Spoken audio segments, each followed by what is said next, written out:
मन लगाकर सुनिए दोस्तों, आज का इंसान सबसे पहले यही गलती करता है कि वह हर बात का जवाब देना चाहता है। कोई ताना मारे तो जवाब, कोई उकसाए तो जवाब, कोई अनदेखा करे तो भी जवाब। धीरे धीरे यह आदत बन जाती है और आदत बनते बनते यही आदत इंसान की इज्जत खा जाती है।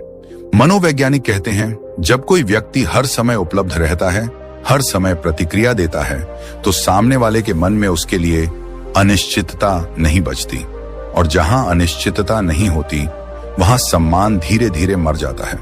यह बात सुनने में कठोर लग सकती है, लेकिन सच यही है। आपने ध्यान दिया होगा, जो इंसान बहुत ज्यादा बोलता है लोग उसे बीच में काट देते हैं। जो हर बात समझाने लगता है लोग उसकी बात अधूरी छोड़ देते हैं, और जो हर समय अपनी सफाई देता है लोग उसे पहले ही दोषी मान लेते हैं। मनोविज्ञान इसे ओवर एक्सप्लेनेशन सिंड्रोम कहता है। इसका मतलब है, जो व्यक्ति खुद को बार बार सही साबित करने की कोशिश करता है वह अनजाने में यह संकेत दे देता है कि उसे खुद पर भरोसा नहीं है।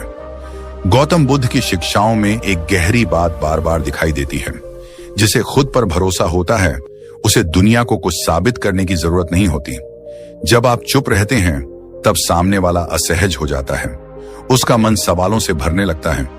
ये बोल क्यों नहीं रहा, ये प्रतिक्रिया क्यों नहीं दे रहा, क्या इसे फर्क नहीं पड़ता?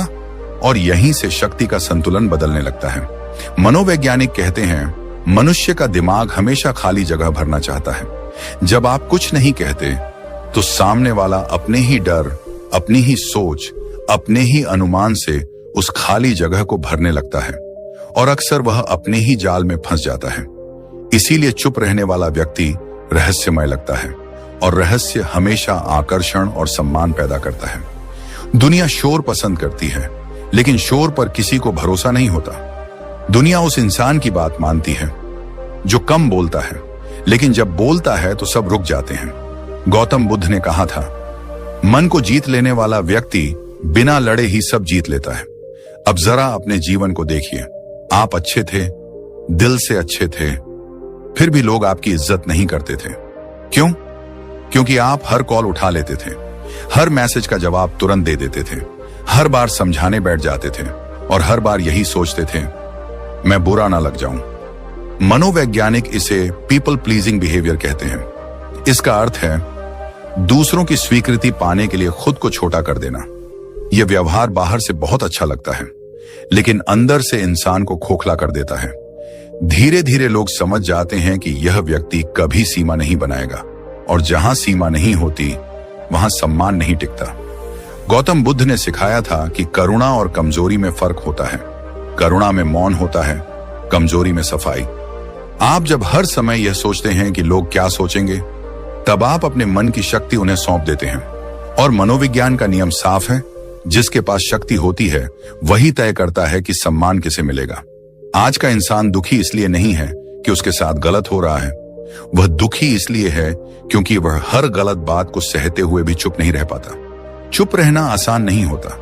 मौन धैर्य मांगता है, मौन आत्मविश्वास मांगता है, और मौन यह विश्वास मांगता है कि मुझे खुद को साबित करने की जरूरत नहीं है। यही कारण है कि सन्नाटा लोगों को डराता है, क्योंकि सन्नाटा आईना होता है, और आईने में हर कोई खुद को देखना नहीं चाहता। गौतम बुद्ध के जीवन में कई बार ऐसा हुआ जब लोगों ने उनका अपमान किया, उनके विचारों पर प्रश्न उठाए, लेकिन उन्होंने जवाब नहीं दिया, उन्होंने प्रतिक्रिया नहीं दी, उन्होंने बस मौन को चुना। और वही मौन आज हजारों वर्षों बाद भी बोल रहा है।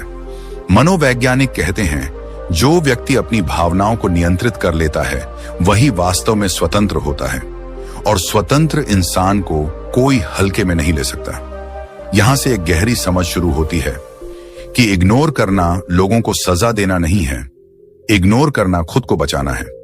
जब आप यह समझने लगते हैं तब जीवन का अगला सच धीरे धीरे सामने आने लगता है कि लोग कब, क्यों और कैसे आपकी कद्र करना शुरू करते हैं। और यही वह मोड़ है जहां से आगे की बात और भी गहरी होने वाली है, क्योंकि अब सवाल यह नहीं रह जाता कि चुप क्यों रहें, बल्कि यह बनने लगता है कि किसे चुप्पी दिखानी है और किसे नहीं।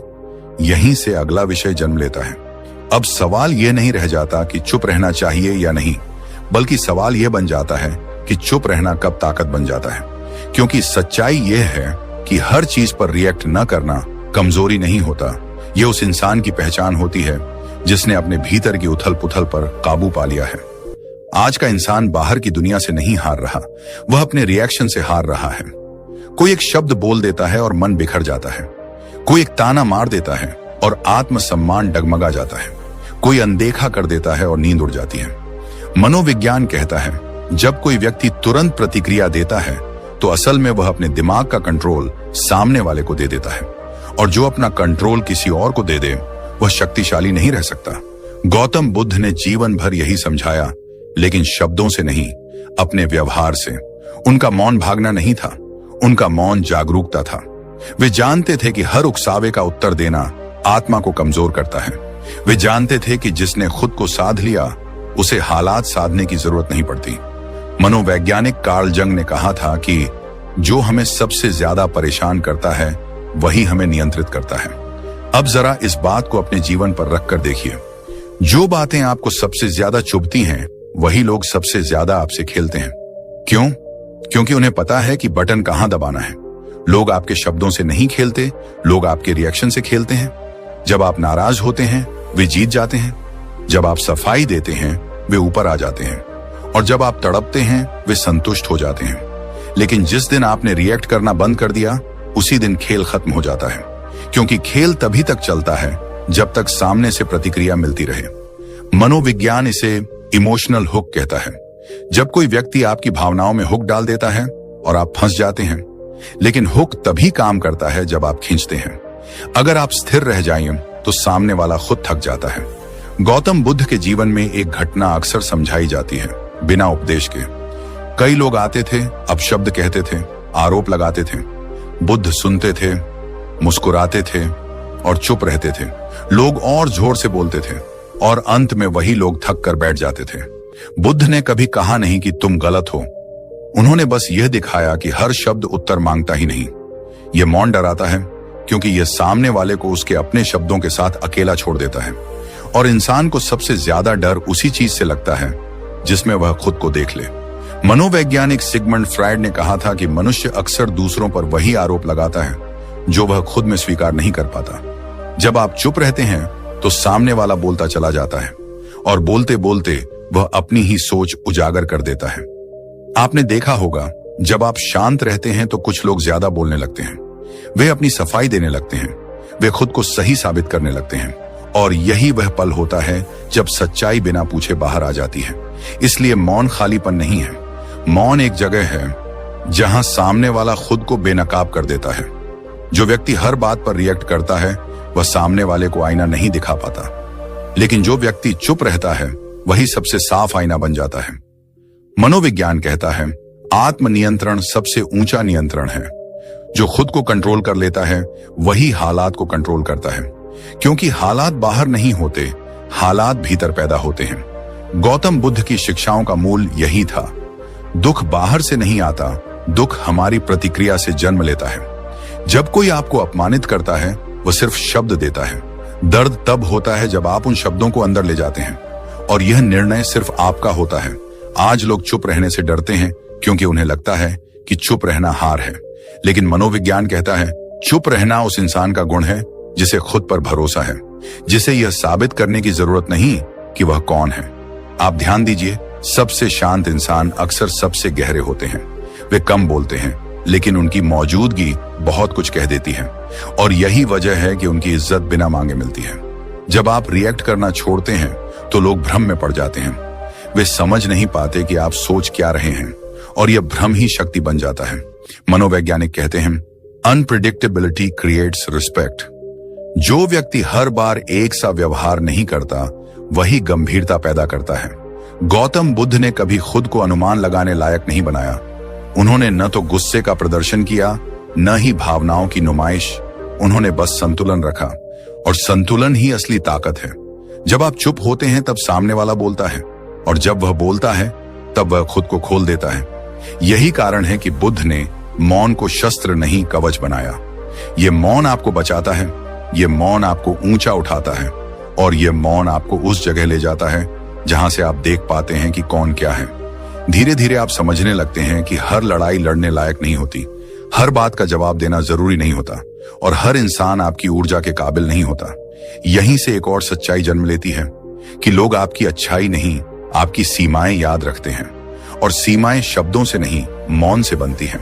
अब यह समझ गहरी होती जा रही है, क्योंकि जब आप खुद को संभालना सीख लेते हैं तब दुनिया का व्यवहार अपने आप बदलने लगता है। और यहीं से बात और ज्यादा निजी हो जाती है, क्योंकि अब यह सिर्फ बाहर की दुनिया की नहीं रहती, अब यह घर के अंदर की कहानी बन जाती है। परिवार, जहां हम सबसे ज्यादा सच्चे होते हैं और सबसे ज्यादा घायल भी, यही वह जगह है जहां इंसान सबसे ज्यादा बोलता है, सबसे ज्यादा समझाने की कोशिश करता है और सबसे ज्यादा अनसुना किया जाता है।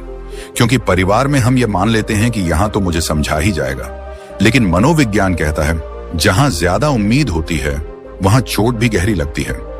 आपने देखा होगा, परिवार में जब आप बार बार कुछ समझाने लगते हैं, मैं ऐसा क्यों कर रहा हूं, मेरी मजबूरी क्या है, मेरी बात समझो, तो धीरे धीरे आपकी बात का असर कम होने लगता है।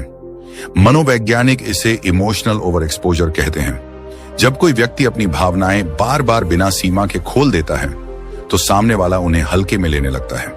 यह बुरा इंसान होने की वजह से नहीं होता, यह इंसानी स्वभाव है। गौतम बुद्ध ने कभी अपने सबसे करीबी लोगों को भी बार बार समझाने की कोशिश नहीं की। उन्होंने यह नहीं कहा कि मेरी बात मानो, उन्होंने बस अपने व्यवहार से दिखाया कि शांति कैसी होती है। परिवार में चुप रहना आसान नहीं होता, क्योंकि वहां शब्द नहीं, भावनाएं जुड़ी होती हैं। वहां हर बात दिल से लगती है। लेकिन बुद्ध का मौन भागना नहीं था, उनका मौन संतुलन था। मनोविज्ञान बताता है, रिश्तों में बार बार बोलना अक्सर समाधान नहीं बल्कि टकराव बढ़ाता है। जब आप एक ही बात कई बार कहते हैं तो सामने वाले के दिमाग में वह बात नहीं, आपकी आवाज शोर बन जाती है। आपने महसूस किया होगा, जिस बात को आप रोज कहते हैं उसकी कद्र नहीं होती, लेकिन जिस बात को आप कभी कभी सही समय पर कहते हैं वह सीधा दिल में उतर जाती है। यही कारण है कि चुप रहना कई बार रिश्तों को बचा लेता है, क्योंकि चुप्पी सामने वाले को सोचने का मौका देती है, और सोच वही करता है जो बोल नहीं रहा होता। गौतम बुद्ध की शिक्षाओं में एक बहुत ही सूक्ष्म बात है, अगर सामने वाला सुनने की स्थिति में नहीं है तो शब्द व्यर्थ हो जाते हैं, और व्यर्थ शब्द रिश्तों में कड़वाहट भर देते हैं। परिवार में इग्नोर करना मतलब रिश्तों से मुंह मोड़ना नहीं है। इग्नोर करना मतलब यह समझना है कि हर समय सही साबित होना जरूरी नहीं, कभी कभी शांत रहना ही सबसे बड़ा प्रेम होता है। मनोवैज्ञानिक कहते हैं, जब आप हर विवाद में खुद को साबित करने निकल पड़ते हैं तो आप अनजाने में रिश्ते को प्रतियोगिता बना देते हैं, और जहां प्रतियोगिता होती है वहां अपनापन मरने लगता है। अब यही बात धीरे धीरे बाहर की दुनिया में भी दिखने लगती है, ऑफिस में, समाज में, लोगों के बीच। आपने ध्यान दिया होगा, ऑफिस में जो सबसे ज्यादा बोलता है वही सबसे ज्यादा थक जाता है, और जो कम बोलता है वही सबसे ज्यादा सुना जाता है। यह कोई संयोग नहीं है, यह मनोविज्ञान का नियम है। मनोवैज्ञानिक इसे अथॉरिटी बायस कहते हैं। हम इंसान अक्सर उस व्यक्ति को ज्यादा गंभीरता से लेते हैं जो अपनी बात कम लेकिन ठहराव के साथ रखता है, जो हर मीटिंग में नहीं बोलता लेकिन जब बोलता है तो लोग रुक जाते हैं। बॉस के सामने हर बात पर प्रतिक्रिया देना अक्सर आपको मजबूत नहीं बल्कि बेचैन दिखाता है, और बेचैनी कभी सम्मान नहीं दिलाती। गौतम बुद्ध ने कभी भीड़ में खुद को साबित नहीं किया।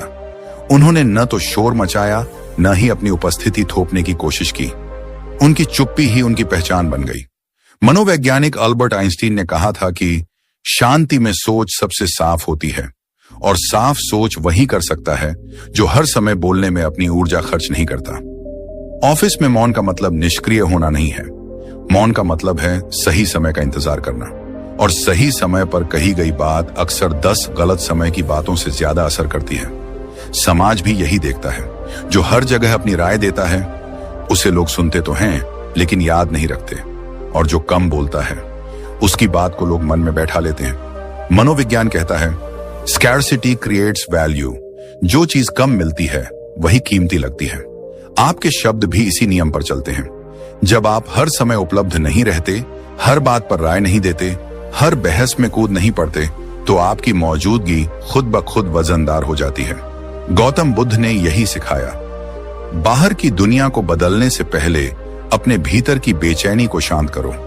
जब भीतर शांति होती है तो बाहर का व्यवहार अपने आप बदल जाता है। परिवार हो या ऑफिस, जो व्यक्ति खुद को संभालना सीख जाता है वही सबसे ज्यादा सम्मान पाता है। धीरे धीरे आप यह महसूस करने लगते हैं कि आपको ज्यादा बोलने की जरूरत नहीं पड़ रही। लोग खुद आपकी बात का इंतजार करने लगे हैं और यही वह पल होता है जहां मौन बोलने लगता है। अब यहां से एक और गहरी परत खुलने वाली है, क्योंकि जब आप चुप रहना सीख लेते हैं तब एक सवाल सामने आता है कि लोग आपकी कद्र आखिर तभी क्यों करने लगते हैं जब उन्हें आपकी जरूरत महसूस होती है। और यहीं से वह सच्चाई सामने आने लगती है जिसे स्वीकार करना सबसे ज्यादा मुश्किल होता है। क्योंकि अब सवाल यह नहीं रहता कि लोग अच्छे क्यों नहीं हैं, अब सवाल यह बन जाता है कि लोग हमें तभी क्यों समझते हैं, तभी क्यों इज्जत देते हैं जब उन्हें हमारी जरूरत महसूस होती है।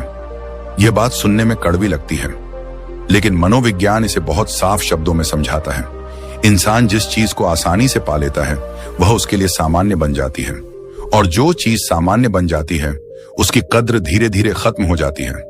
आप अगर हर वक्त उपलब्ध हैं, हर कॉल उठा रहे हैं, हर मैसेज का तुरंत जवाब दे रहे हैं, हर समस्या में सबसे पहले खड़े हो रहे हैं, तो आप अनजाने में एक संदेश दे रहे हैं, मैं हमेशा मिल जाऊंगा। और मनोविज्ञान का नियम कहता है जो हमेशा मिलता है उसकी कीमत तय नहीं की जाती। महान मनोवैज्ञानिक अब्राहम मैस्लो ने कहा था कि इंसान की जरूरतें ही उसके व्यवहार को तय करती हैं। जब तक किसी को आपकी जरूरत नहीं होती वह आपको सहज मान लेता है, लेकिन जिस दिन उसकी जरूरत आपसे जुड़ जाती है उसी दिन आपकी अहमियत उसके मन में बढ़ने लगती है। यह प्रेम की कमी नहीं है, यह मानव स्वभाव है। गौतम बुद्ध ने इसे बहुत गहराई से समझा था। उन्होंने कभी खुद को सबके लिए उपलब्ध नहीं किया। वे करुणामय थे लेकिन हर समय नहीं। वे सहायक थे लेकिन बिना सीमा के नहीं। उनका मौन, उनकी दूरी, उनका ठहराव, यही उनकी ताकत बन गया। आज के समय में लोग इसे गलत समझ लेते हैं। उन्हें लगता है कि अगर हम हमेशा अच्छे रहेंगे तो लोग हमें सम्मान देंगे, लेकिन मनोविज्ञान कहता है अच्छा होना और हमेशा उपलब्ध होना ये दो अलग बातें हैं। आपने देखा होगा, जिस दोस्त से आप हर समय मिल सकते हैं उससे मिलने की योजना बार बार टल जाती है, लेकिन जिससे मिलना मुश्किल होता है उसके लिए समय निकाला जाता है। यह स्कैरसिटी प्रिंसिपल है। जिस चीज की कमी महसूस होती है वही मूल्यवान लगती है। आपकी उपलब्धता भी एक संसाधन है, और हर संसाधन की कीमत तभी होती है जब वह सीमित हो। गौतम बुद्ध ने सिखाया कि आसक्ति दुख का कारण बनती है, और यहाँ आसक्ति सिर्फ वस्तुओं से नहीं होती, लोगों से भी होती है। जब आप हर वक्त लोगों के लिए मौजूद रहते हैं तो वे आपसे जुड़ जाते हैं, लेकिन आपकी कद्र से नहीं, आपकी सुविधा से। मनोवैज्ञानिक कहते हैं रिस्पेक्ट कमज से perceived value, not from sacrifice. आप जितना ज्यादा खुद को थकाते हैं उतना ज्यादा लोग आपको हल्के में लेते हैं। यह बहुत अजीब लगता है, लेकिन यही सच है। लोग आपकी अच्छाई को नहीं, आपकी अनुपस्थिति को महसूस करते हैं। जब आप अचानक हर जगह दिखना बंद कर देते हैं, जब आप हर बात में शामिल नहीं होते, जब आप हर समस्या का समाधान बनने से पीछे हटते हैं, तब लोगों को एहसास होता है कि आप सिर्फ एक विकल्प नहीं थे। मनोविज्ञान इसे लॉस अवेयरनेस कहता है। जब तक किसी चीज की मौजूदगी होती है उसका मूल्य नहीं दिखता, लेकिन जैसे ही उसकी कमी होती है दिमाग उसकी अहमियत गिनाने लगता है। गौतम बुद्ध ने कभी किसी से यह नहीं कहा कि मेरी कद्र करो। उन्होंने बस खुद को सीमित रखा, और वही सीमाएं उन्हें असीम बना गईं। आज का इंसान सबसे बड़ी गलती यही करता है कि वह अपनी वैल्यू दूसरों की जरूरतों से तय करता है। अगर लोग बुलाएं तो वह चला जाता है, अगर न बुलाएं तो टूट जाता है। लेकिन बुद्ध का रास्ता अलग था। उन्होंने सिखाया कि तुम्हारी शांति तुम्हारी सबसे बड़ी संपत्ति है, और जो अपनी संपत्ति को हर किसी में बांट देता है वह खुद खाली हो जाता है। मनोवैज्ञानिक कहते हैं जब आप खुद को प्राथमिकता देना शुरू करते हैं तो लोग आपको गंभीरता से लेना शुरू करते हैं। इग्नोर करना यहाँ घमंड नहीं है। इग्नोर करना खुद को सस्ता होने से बचाना है। आप हर बार जवाब नहीं देते तो लोग सोचते हैं, आप हर बार नहीं मिलते तो लोग इंतजार करते हैं, और जहां इंतजार आता है वहां सम्मान पैदा होता है। गौतम बुद्ध के जीवन में यह साफ दिखाई देता है कि वे सबके लिए थे, लेकिन हर समय नहीं, और यही कारण है कि लोग उन्हें ढूंढते थे, वे लोगों के पीछे नहीं जाते थे। मनोविज्ञान यह भी कहता है कि जो व्यक्ति खुद को संभालना जानता है वही दूसरों को संभालने की स्थिति में आता है। आप जब हर वक्त उपलब्ध रहते हैं तो लोग आपको इस्तेमाल करते हैं, और जब आप अपनी उपलब्धता सीमित करते हैं तो लोग आपको समझने लगते हैं। यह बदलाव अचानक नहीं होता। शुरुआत में लोग नाराज होते हैं। वे कहते हैं, तुम बदल गए हो, तुम पहले जैसे नहीं रहे। लेकिन सच ये होता है कि आप बदले नहीं होते, आप बस जाग गए होते हैं।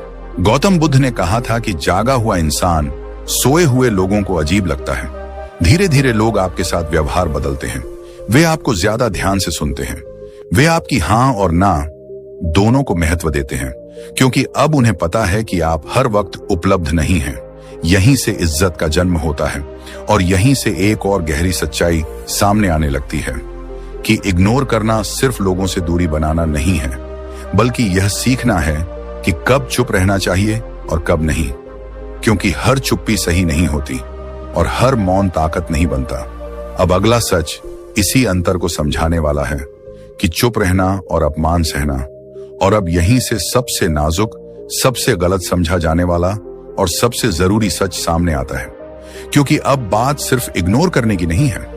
अब बात इस फर्क को समझने की है कि मौन कब ताकत है और कब खुद के साथ किया गया अन्याय। अधिकांश लोग यही भ्रम में फंस जाते हैं। वे सोच लेते हैं कि चुप रहना मतलब सब सह लेना। वे मान लेते हैं कि मौन मतलब डर जाना, और फिर या तो वे हर अपमान पर चुप रहते हैं या हर छोटी बात पर भड़क जाते हैं। गौतम बुद्ध का मार्ग इन दोनों से अलग था। उन्होंने कभी अपमान को स्वीकार नहीं किया, लेकिन उन्होंने हर अपमान का जवाब भी नहीं दिया। यही अंतर है, और यही अंतर जीवन को बदल देता है। मनोविज्ञान कहता है, चुप रहना कायरता तब बनता है जब वह डर से पैदा हो, और चुप रहना ताकत तब बनता है जब वह समझ से पैदा हो। अगर आप डर के कारण चुप हैं, तो वह मौन आपको भीतर से तोड़ता है। लेकिन अगर आप जागरूकता के कारण चुप हैं, तो वही मौन आपको भीतर से मजबूत करता है। गौतम बुद्ध भीतर से अडिग थे, इसलिए उनका मौन कमजोर नहीं था। वह मौन ऐसा था जिसमें आत्मसम्मान भी था और करुणा भी। मनोवैज्ञानिक कहते हैं, हर प्रतिक्रिया एक भावनात्मक सौदा होती है। जब कोई आपको उकसाता है और आप तुरंत रिएक्ट करते हैं, तो आप अपनी ऊर्जा उसे सौंप देते हैं, और ऊर्जा जिसे मिलती है, नियंत्रण उसी के हाथ में चला जाता है। यही कारण है कि मनोविज्ञान साफ कहता है, जो रिएक्ट करता है वही हारता है, क्योंकि रिएक्शन सोच से नहीं, भावना से निकलता है, और भावना अक्सर हमें वहां ले जाती है जहां हम बाद में पछताते हैं। गौतम बुद्ध ने सिखाया कि मन को जीतना ही सबसे बड़ी विजय है, और जो मन को नहीं जीत पाया, वह हर बहस, हर ताने, हर अपमान में हारता चला जाता है। आपने देखा होगा, कई लोग आपको जानबूझकर उकसाते हैं। वे शब्द नहीं फेंकते, वे आपकी भावनाओं पर निशाना लगाते हैं। मनोवैज्ञानिक इसे प्रोवोकेशन ट्रिगर कहते हैं। हर इंसान के भीतर कुछ संवेदनशील बिंदु होते हैं, जो उन्हें पता चल जाए वह आपको नचाने लगता है। लेकिन जिस दिन आप यह तय कर लेते हैं कि अब कोई भी मेरी भावनाओं का मालिक नहीं होगा, उसी दिन खेल बदल जाता है। अब चुप रहना रणनीति बन जाता है, अब मौन ढाल बन जाता है। गौतम बुद्ध के जीवन में कई बार ऐसा हुआ जब उनके सामने अपमान और आरोप रखे गए। उन्होंने सब कुछ सुना, लेकिन सब कुछ स्वीकार नहीं किया। यही अंतर है अपमान सहने और मौन रहने में। अपमान सहना मतलब है अपने आत्मसम्मान को कुचलने देना, और मौन रहना मतलब है अपने आत्मसम्मान को शब्दों की गंदगी से दूर रखना। मनोवैज्ञानिक विक्टर फ्रैंकल ने कहा था कि किसी भी परिस्थिति में इंसान की आखिरी आजादी होती है अपनी प्रतिक्रिया चुनने की आजादी, और यही आजादी बुद्ध के मौन की आत्मा थी। सही समय का इंतजार करना कायरता नहीं है, यह दूरदर्शिता है। आप अगर हर वार का जवाब तुरंत देने लगेंगे तो आप थक जाएंगे, लेकिन अगर आप समय का इंतजार करते हैं तो सामने वाला खुद ही थक जाता है। मनोविज्ञान कहता है, जो व्यक्ति तुरंत रिएक्ट नहीं करता, वह सामने वाले के दिमाग में असुरक्षा पैदा करता है। यह चुप क्यों है? यह सोच क्या रहा है? क्या इसे फर्क नहीं पड़ा? और यही सवाल सामने वाले को कमजोर कर देते हैं। गौतम बुद्ध ने कभी जल्दबाजी नहीं की, उन्होंने कभी गुस्से में निर्णय नहीं लिया। उनका भावनाएं दबाना कमजोरी है, भावनाओं को समझना ताकत है। बुद्ध ने भावनाओं को दबाना सिखाया था, को नकारा नहीं। उन्होंने उन्हें देखा, समझा और फिर छोड़ दिया। यही कारण है कि उनका मौन बोझ नहीं था। आज का इंसान या तो सब सहता है या सब उगल देता है। दोनों ही स्थितियों में वह खुद को खो देता है, लेकिन मौन का सही रास्ता इन दोनों के बीच से गुजरता है। जब आप रिएक्ट करना बंद करते हैं, तो सामने वाला अपनी असली ताकत खो देता है, क्योंकि उसकी शक्ति आपकी प्रतिक्रिया पर टिकी होती है। मनोविज्ञान इसे पावर विथड्रॉल कहता है। जिस दिन आप प्रतिक्रिया रोक लेते हैं, उस दिन आप अपनी शक्ति वापस ले लेते हैं। साइलेंस यहां हार नहीं है, साइलेंस यहां जीत की तैयारी है। गौतम बुद्ध का मौन कभी स्थायी पलायन नहीं था, वह एक ठहराव था जहां से सही कदम उठाया जा सके। और यही कारण है कि उनकी चुप्पी आज भी बोलती है। धीरे धीरे आप ये समझने लगते हैं कि हर लड़ाई में उतरना जरूरी नहीं, हर शब्द का जवाब देना आवश्यक नहीं, और हर अपमान आपको छोटा नहीं करता। कभी कभी जवाब न देना ही सबसे ऊंचा उत्तर होता है। अब यह समझ और भी गहरी होने वाली है, क्योंकि जब आप भावनाओं पर नियंत्रण पा लेते हैं, जब आप मौन की ताकत को समझ लेते हैं, तब एक अंतिम सत्य सामने आता है कि असली जीत बाहर की नहीं, भीतर की होती है। और अब बात उस मोड़ पर पहुंचती है जहां बाहर की दुनिया बदलनी शुरू नहीं होती, बल्कि आप बदल चुके होते हैं। और यही सबसे बड़ा फर्क होता है। जब आप बदलते हैं तो लोग बदलते नहीं हैं, वे बस अपना असली रूप दिखाने लगते हैं, क्योंकि अब उनके सामने वही इंसान नहीं होता जो हर बात पर प्रतिक्रिया देता था, जो हर समय समझाने की कोशिश करता था, जो हर व्यवहार को सह लेता था। अब उनके सामने एक ऐसा इंसान होता है जिसकी चुप्पी भारी है, जिसकी मौजूदगी साफ है, और जिसकी सीमाएं बिना शब्दों के दिख जाती हैं।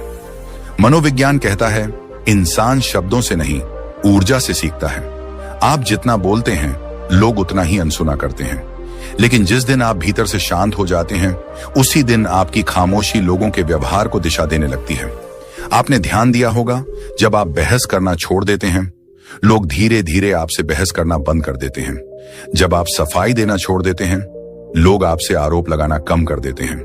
और जब आप खुद को साबित करने की दौड़ से बाहर निकल जाते हैं, लोग खुद ब खुद आपकी मौजूदगी को गंभीरता से लेने लगते हैं। यह कोई जादू नहीं है, यह मनोविज्ञान का बहुत गहरा नियम है। महान मनोवैज्ञानिक विलियम जेम्स ने कहा था कि मनुष्य का व्यवहार अक्सर सामने वाले की प्रतिक्रिया से आकार लेता है। जब आप वही प्रतिक्रिया देना बंद कर देते हैं, तो सामने वाले के पास खेलने के लिए कुछ बचता ही नहीं। आपकी चुप्पी यहां दीवार नहीं बनती, वह आईना बन जाती है। और आईने के सामने हर कोई सहज नहीं रह पाता। यही कारण है कि बिना बोले सम्मान मिलने लगता है, क्योंकि अब आप सम्मान मांग नहीं रहे, आप सम्मान के योग्य दिखने लगे हैं। गौतम बुद्ध के जीवन में यही सबसे अद्भुत बात थी। उन्होंने कभी किसी से यह नहीं कहा कि मेरी इज्जत करो। उन्होंने बस अपने मन को शांत रखा, और वही शांति लोगों के मन में उनके लिए स्थान बनाती चली गई। बुद्ध का मौन खाली नहीं था, वह सजग था। वह ऐसा मौन था जिसमें अहंकार नहीं था, लेकिन आत्मसम्मान भरपूर था। मनोविज्ञान कहता है, जिस व्यक्ति के भीतर स्थिरता होती है, उसके आसपास का माहौल अपने आप संतुलित होने लगता है, क्योंकि अस्थिर लोग स्थिरता की ओर खींचते हैं। जब आप भीतर से शांत होते हैं, तो बाहर की दुनिया आपको उकसाने की कोशिश करती है, लेकिन धीरे धीरे थक जाती है, क्योंकि हर उकसावे को ईंधन चाहिए, और आपकी प्रतिक्रिया ही वह ईंधन थी। अब वह ईंधन बंद हो चुका होता है। गौतम बुद्ध ने यह बात शब्दों में नहीं, जीवन में उतारी। उन्होंने दिखाया कि जिसने अपने भीतर के शोर को शांत कर लिया, उसे बाहर का शोर हिला नहीं सकता। और यही वह बिंदु है जहां मनोविज्ञान और बुद्ध का ज्ञान एक हो जाते हैं। मनोविज्ञान कहता है, आप दूसरों को बदल नहीं सकते, लेकिन आप अपने व्यवहार को बदल सकते हैं। और जब आपका व्यवहार बदलता है, तो लोगों के पास दो ही रास्ते बचते हैं, या तो वे खुद बदलें या फिर दूर हो जाएं। दोनों ही स्थितियां आपके लिए स्पष्टता लेकर आती हैं। अब बात केवल चुप रहने की नहीं रह जाती, अब बात उस गहरी सीख की हो जाती है जिसे बुद्ध ने जीवन भर जिया। बुद्ध ने कहा था कि असली युद्ध बाहर नहीं, भीतर होता है। जो भीतर जीत गया, वह बाहर हार ही नहीं सकता। मौन, संयम और आत्मनियंत्रण, ये तीनों बुद्ध के जीवन में अलग अलग नहीं थे, ये एक ही धारा के तीन रूप थे। मौन मतलब बोलना छोड़ देना नहीं था, मौन मतलब अनावश्यक प्रतिक्रिया छोड़ देना था। संयम मतलब इच्छाओं को मार देना नहीं था, संयम मतलब उन्हें समझकर सही दिशा देना था। आत्मनियंत्रण मतलब भावनाएं दबाना नहीं था, आत्मनियंत्रण मतलब भावनाओं का मालिक बनना था। मनोवैज्ञानिक कहते हैं, जिस व्यक्ति का मन साफ होता है, वह हर परिस्थिति को स्पष्ट देख पाता है, और जो स्पष्ट देख पाता है, वह गलत जगह ऊर्जा खर्च नहीं करता। यही कारण है कि मन साफ होता है तो जीवन भी साफ होने लगता है। आप छोटी बातों पर नहीं उलझते, आप हर इंसान से लड़ने नहीं निकलते, आप हर टिप्पणी को दिल पर नहीं लेते, क्योंकि अब आप ये जान चुके होते हैं कि हर प्रतिक्रिया आपको कहीं नहीं ले जाती, लेकिन हर मौन आपको खुद के करीब लाता है। गौतम बुद्ध की सबसे गहरी सीख यही थी, दुख बाहर से नहीं आता, दुख हमारी प्रतिक्रिया से पैदा होता है, और जब आप अपनी प्रतिक्रिया बदल लेते हैं तो दुख अपने आप रास्ता बदल लेता है। अब लोग आपको देखकर यह नहीं कहते कि यह बहुत अच्छा है, वे यह कहते हैं इसके सामने बोलते समय संभल कर बोलो। और यही असली सम्मान है। यह सम्मान डर से नहीं आता, यह सम्मान आपकी आंतरिक स्थिरता से आता है। मनोविज्ञान इसे इनर ऑथोरिटी कहता है। जब व्यक्ति खुद के भीतर स्थिर होता है तो उसे बाहरी स्वीकृति की जरूरत नहीं रहती, और यही न जरूरत उसे शक्तिशाली बना देती है। गौतम बुद्ध ने कभी दुनिया से कुछ नहीं मांगा, और यही कारण है कि दुनिया आज भी उनसे सीखती है। अब यह यात्रा अपने अंतिम सत्य की ओर बढ़ रही है, जहां समझ यह बनती है कि असली जीत बहस जीतने में नहीं, असली जीत शांत रहने में है। क्योंकि जब मन साफ होता है तो जीवन अपने आप हल्का हो जाता है, और हल्का जीवन ही सबसे बड़ा धन है। यहीं से अब अंत की ओर कदम बढ़ते हैं, जहां यह समझ पूरी तरह बैठती है कि मन को जीत लेना ही संसार की सबसे बड़ी जीत है। और अब इस पूरी यात्रा के अंत में एक क्षण के लिए रुकिए, कुछ सोचने के लिए नहीं, कुछ साबित करने के लिए नहीं, बस महसूस करने के लिए। अगर आप यहां तक सुनते आए हैं तो यकीन मानिए आप वही इंसान नहीं रहे जो वीडियो की शुरुआत में थे, क्योंकि जो व्यक्ति चुप्पी को समझने लगता है वह दुनिया को देखने का नजरिया बदल लेता है। अब आप यह जान चुके हैं कि हर जवाब देना जरूरी नहीं होता, हर लड़ाई जीतना सफलता नहीं होती, और हर अपमान का जवाब शब्दों से ही दिया जाए यह भी कोई नियम नहीं है। आपने यह भी समझा कि असली ताकत आवाज ऊंची करने में नहीं, बल्कि मन को नीचे उतारने में है। असली शांति भागने में नहीं, बल्कि भीतर ठहर जाने में है। गौतम बुद्ध ने कभी यह नहीं कहा कि दुनिया बदलो, उन्होंने सिर्फ इतना कहा, खुद को समझ लो। और यही इस पूरी स्क्रिप्ट का सार है। जब मन साफ होता है तो फैसले आसान हो जाते हैं। जब भीतर शांति होती है तो बाहर की उथल पुथल डराना बंद कर देती है। और जब आप खुद से जीत जाते हैं तो दुनिया आपको हराने की कोशिश भी छोड़ देती है। अब सवाल यह नहीं है कि लोग आपके बारे में क्या सोचते हैं, अब सवाल यह है कि आप अपने बारे में क्या जानते हैं। क्योंकि जिस दिन आप खुद को समझ लेते हैं उस दिन से आपकी चुप्पी बोझ नहीं रहती, वह आपकी पहचान बन जाती है। यही कारण है कि कुछ लोग कम बोलते हैं, लेकिन जब मौजूद होते हैं तो माहौल बदल जाता है। कुछ लोग बहस नहीं करते, लेकिन उनकी एक नजर काफी होती है। और कुछ लोग खुद को साबित नहीं करते, फिर भी लोग उन्हें हल्के में लेने से डरते हैं। अगर आज आप अपने जीवन में थकान महसूस कर रहे हैं, लोगों से, रिश्तों से, उम्मीदों से, तो शायद आपको और लड़ने की जरूरत नहीं है, शायद आपको शांत होने की जरूरत है। क्योंकि शांति हार नहीं है, शांति समझदारी है। शांति वह जगह है जहां से असली शक्ति जन्म लेती है। और अगर इस वीडियो के किसी भी पल में आपको ऐसा लगा हो कि कोई तो है जो मेरी अंदर की बात कह रहा है, तो समझ जाइए ये वीडियो यूं ही नहीं मिला, ये चैनल भी यूं ही नहीं बना। ये चैनल उन लोगों के लिए है जो दिखावा नहीं चाहते, समाधान चाहते हैं, जो शोर से थक चुके हैं और अब शांति सीखना चाहते हैं, जो दुनिया जीतने से पहले खुद को जीतना चाहते हैं। यहां हम मोटिवेशन नहीं बेचते, यहां हम सहारा बनते हैं। यहां शब्द नहीं, अनुभव बांटे जाते हैं। अगर आप चाहते हैं कि हर दिन आपकी सोच थोड़ी और साफ हो, आपका मन थोड़ा और हल्का हो और आप खुद के और करीब आते जाएं, तो इस चैनल से जुड़ जाइए। सब्सक्राइब करना सिर्फ एक बटन दबाना नहीं है, यह एक फैसला है, खुद को समझने की दिशा में पहला कदम। और जाते जाते आज खुद से एक छोटा सा वादा कीजिए, अगली बार जब कोई आपको उकसाए, आप तुरंत प्रतिक्रिया नहीं देंगे। अगली बार जब कोई आपको नीचा दिखाने की कोशिश करे, आप अपनी शांति नहीं बेचेंगे। और अगली बार जब मन अशांत हो, आप बाहर नहीं भागेंगे, आप भीतर उतरेंगे। क्योंकि अब आप जानते हैं, मौन कमजोरी नहीं है, संयम डर नहीं है, और आत्मनियंत्रण सबसे बड़ी आजादी है। याद रखिए, मन साफ, जीवन साफ। और यही सफर हम इस चैनल पर हर वीडियो के साथ एक कदम आगे बढ़ाते रहेंगे।